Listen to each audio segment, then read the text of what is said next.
listener production.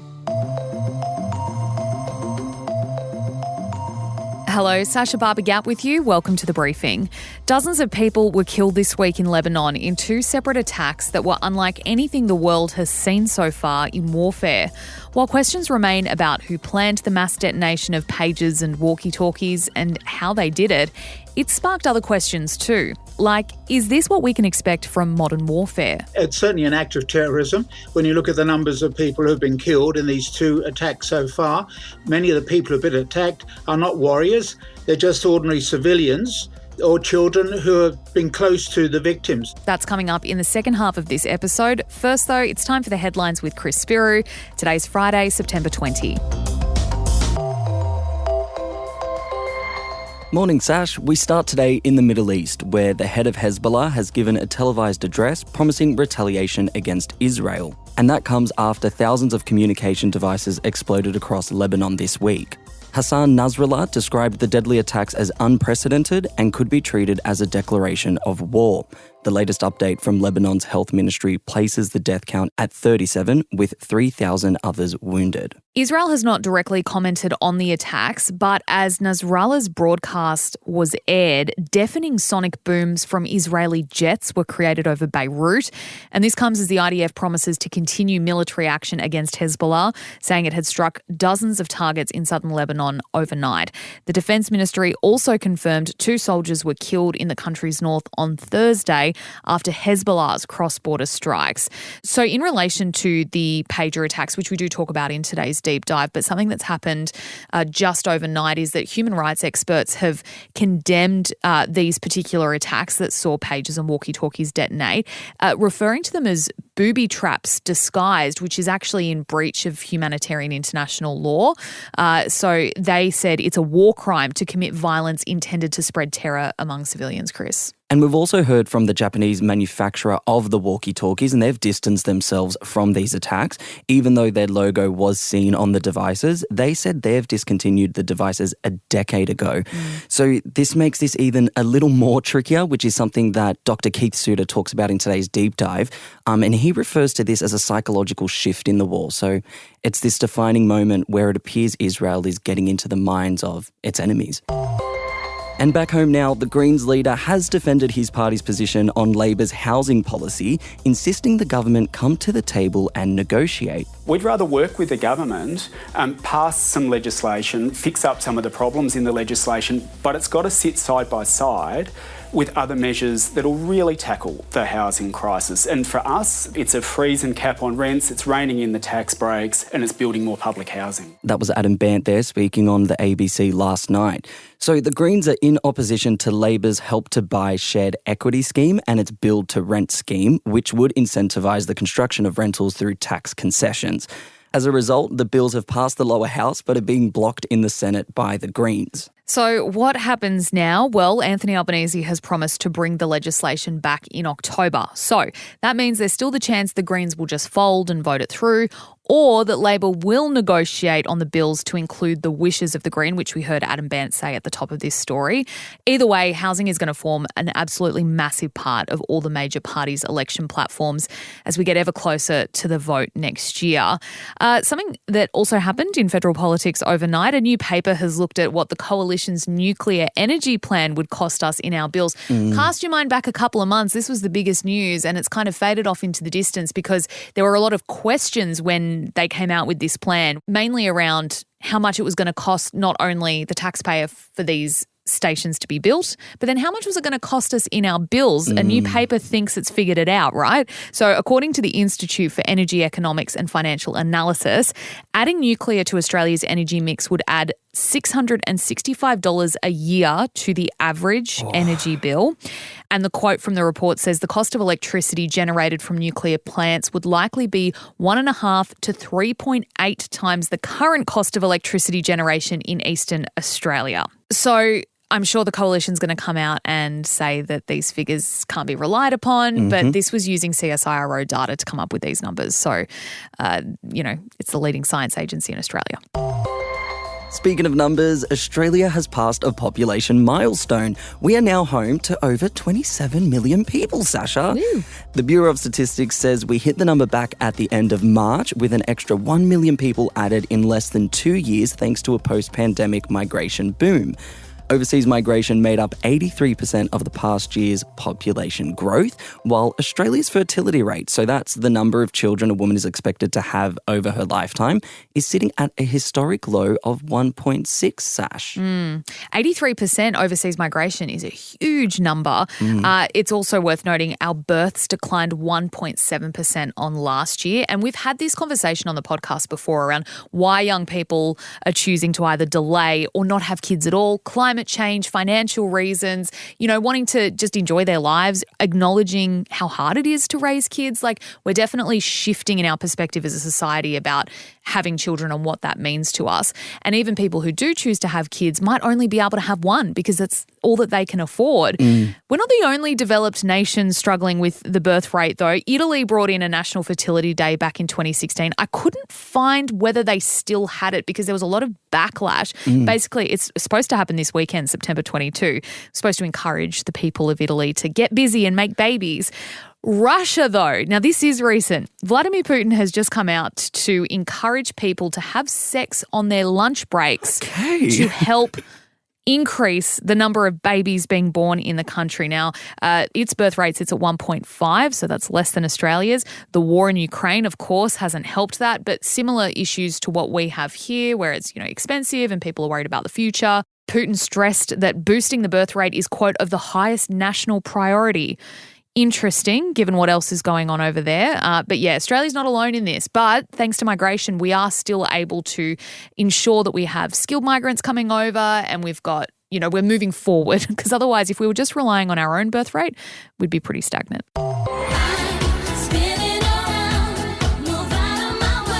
Yes, there's been some massive news from Australia's Queen of Pop herself overnight. Kylie Minogue announcing she is going on tour and Australia is going to be her first stop. So this is her biggest set of dates in more than a decade. Kylie will be promoting what's being touted as her comeback album, Tension. That was released last year. So she's starting in Perth on February 15. She'll then hit Adelaide, Melbourne, Brisbane and Sydney before travelling over to Asia and the UK. Now, something else that's coming out next month is Tension 2. So the second iteration of this album. It's going to have 13 new songs on it.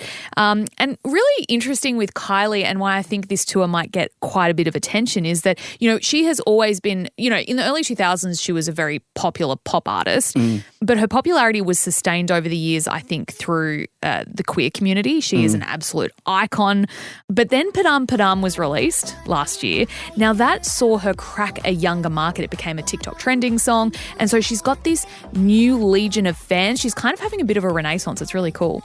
Yeah, and that's really funny because my parents and my brother always mock me because the one concert they went to before I was born was a Kylie Minogue concert. Oh. And they always constantly reference that as how life was great before I was born because I'm the second born. That's so mean. So, Sash, let's get ourselves some tickets to this. And I think it's time we rewrite my history book. Well, I think the tickets might be pretty popular. Padam Padam, she got her 18th ARIA award, which was actually her first in 20 years. So, and she got a Grammy, which was just her second ever. So it's definitely Kylie season. So get along, enjoy. We love the Queen of Pop. Chris, thank you so much for joining us for the headlines today. Look, we're changing pace now, getting into our deep dive, explaining what modern warfare could look like on the back of these explosions in Lebanon this week.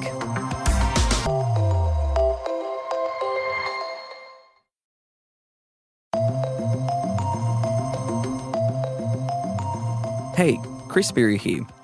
This week, 2 sophisticated attacks were carried out on members of Hezbollah in Lebanon and parts of Syria. Thousands of pages and walkie-talkies carried by militants detonated simultaneously in 2 separate incidents. Those attacks have killed dozens of people, including innocent civilians, a 9-year-old girl and 11-year-old boy among them. It's a significant escalation of already simmering tensions in the region, with Hezbollah and Israel exchanging fire since October 7 last year. While no one has claimed responsibility for the attacks, it sparked discussions about what modern warfare will look like, and questions around how a country can target its enemy in this way. Who else could be at risk, and what other tools of warfare might we see in the coming decades? Joining me to try to answer those questions is Dr Keith Suter, Managing Director of Global Directions and an expert on global political risk. Keith, welcome to the briefing. First off, there have been various reports of what these acts in Lebanon represent. In your opinion, is this an act of war? Yes, I think it is an act of war. It's certainly an act of terrorism. When you look at the numbers of people who've been killed in these two attacks so far, many of the people who've been attacked are not warriors. They're just ordinary civilians or children who have been close to the victims. So, yes, it's certainly an acts of terrorism, which if they'd been done the other way around, that the Hezbollah had done it to the Israelis, we would be condemning as acts of terrorism. So I think that Israel, although it has scored a great tactical victory, nonetheless will pay a heavy price for this. What sort of tech is required to pull off an attack like this, where batteries or devices explode? Is it highly sophisticated? Unbelievably highly sophisticated. When you look at the sheer numbers of items of equipment that have had to be seized and then the explosives implanted into them and then the devices to be sealed up again and then transported to their eventual purchaser, I think that's a brilliant operation given the size and scale of the entire operation. It's certainly caused a lot of humiliation for Hezbollah because it shows how they have been compromised in terms of their communications and their purchasing program. This act has been condemned internationally.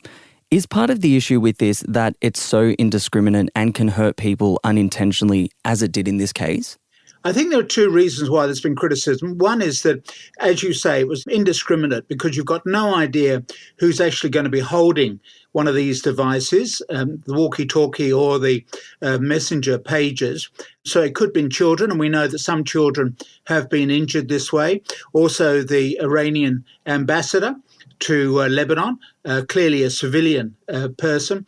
So it's indiscriminate. But secondly, it also ramps up the tensions between Israel and Hezbollah. Now, it's worth bearing in mind, we're talking about two different groups of people. In Gaza, it's Hamas, which carried out the terrorist attacks in October of last year. And then the Hezbollah, a much larger organization based in southern Lebanon, said that they would get involved because as long as the fighting continued in Gaza, then Hezbollah, which is a proxy for Iran, would carry out a struggle against Israel. So that has also been ongoing. But it's been a fairly low-key conflict. But I think what we're now risking will be a ramping up of those tensions. And Hezbollah, much better armed than is the Hamas movement. And the Israelis know this. They're moving troops now to the north. So we have a situation where Israel is already bogged down in the Gaza Strip at the southern end of the country, fighting Hamas, still not managing to destroy it after all this time since last October. They've also got problems bubbling up on the West Bank, on the other side of the country. And now you've got this continuing, if not expanding, conflict at the northern end of Israel, between Israel and Hezbollah, which could draw in the rest of Lebanon. And the fear is that it'll then draw in other countries. Some of the people who have been injured in these attacks on pages have been in Syria. So the Syrians who are at the northeastern side of Israel, they may also want to attack Israel, as well as, of course, Hezbollah. So we could be looking in the next few days at a major escalation of the conflict. Israel hasn't claimed responsibility for these attacks, but they have this week announced that they were expanding their war goals to include the Lebanese border where Hezbollah is based. Could this attack be seen as a win for the IDF? Oh, it's certainly, well, not so much the IDF, I think. It's probably the intelligence service, Mossad. The intelligence service in Israel is one of the best in the world. And clearly this has been a great success, which intelligence agencies will be studying for a long time. And who knows what other devices now also contain bombs planted in them.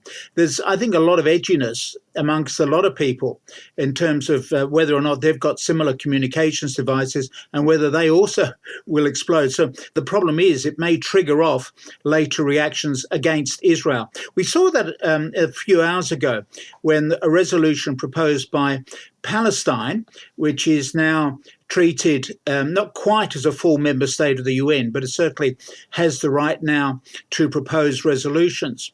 And Israel was subject to a criticism from Palestine in that resolution, which was voted for overwhelmingly. Australia decided to abstain from the vote. The Americans, of course, voted against it. But it shows that 2/3 of world's opinion are now very much on the side of the Palestinians. So Israel may be losing the battle for international public opinion. And just on the attack specifically, have we seen something like this on such a large scale before?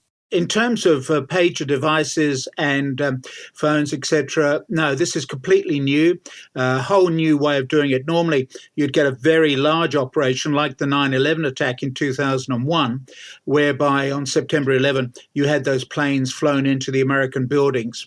But that's really big, well-planned terrorist attacks. What we're seeing here is something which is equally large, but at the individual scale. So yes, I think it's unprecedented to have that type of a terrorist attack. Do you think this is a sign of how wars might be fought in the future? Oh, absolutely. I think we're moving into a new era of warfare. Warfare is like a pendulum. It swings back and forth. So there are occasions when it pays to be the attacker, such as in World War II when German tanks stormed across northern Europe in what they called their blitzkrieg. And then there are other times when it pays to be with defensive operations. And I think we're in that era at the moment.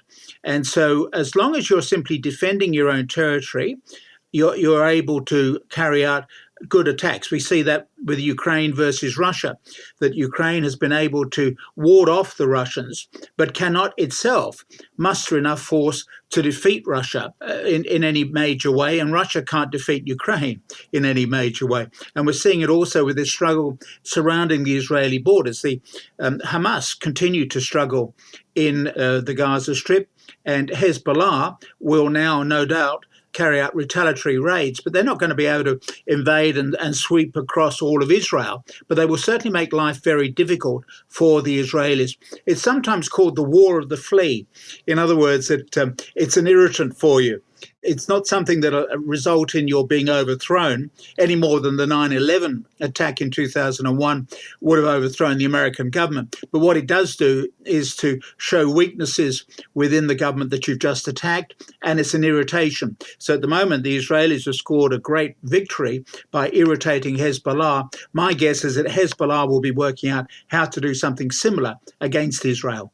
In terms of these device-based attacks, is Australia among the countries looking at them as a method of war? Oh, I think it's going to be very difficult to do that. You've got to have inside information about an order being placed. You've got to be able to interrupt the supply chain.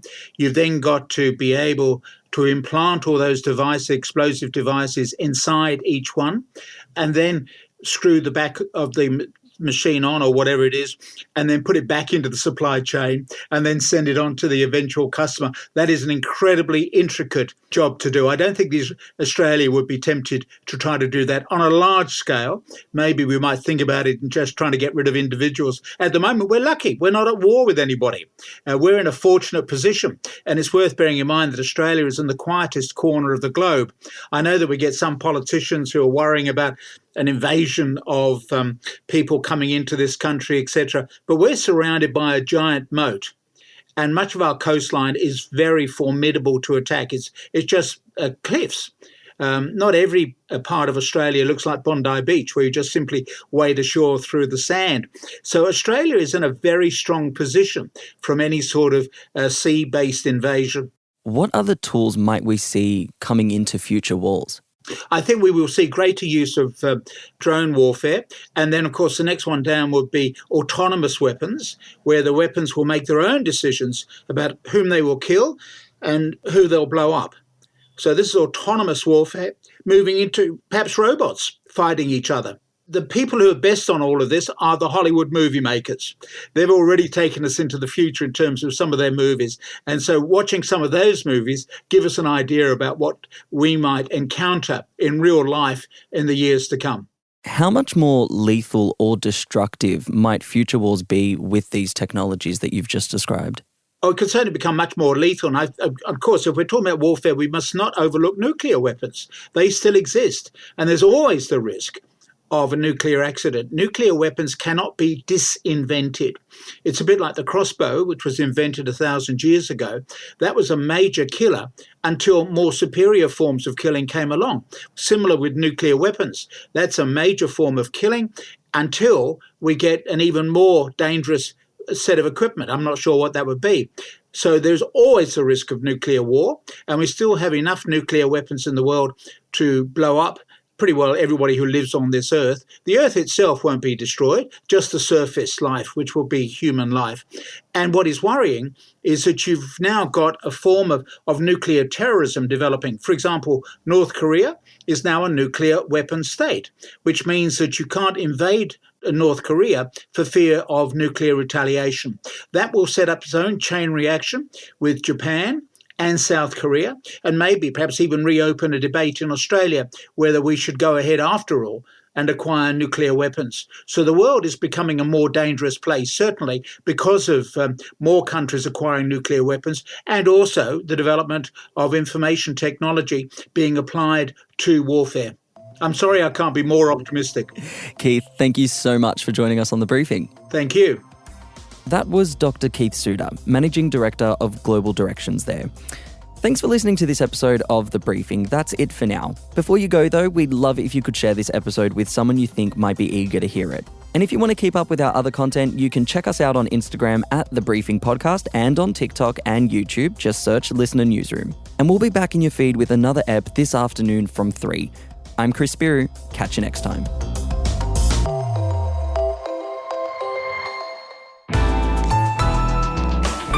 Listener.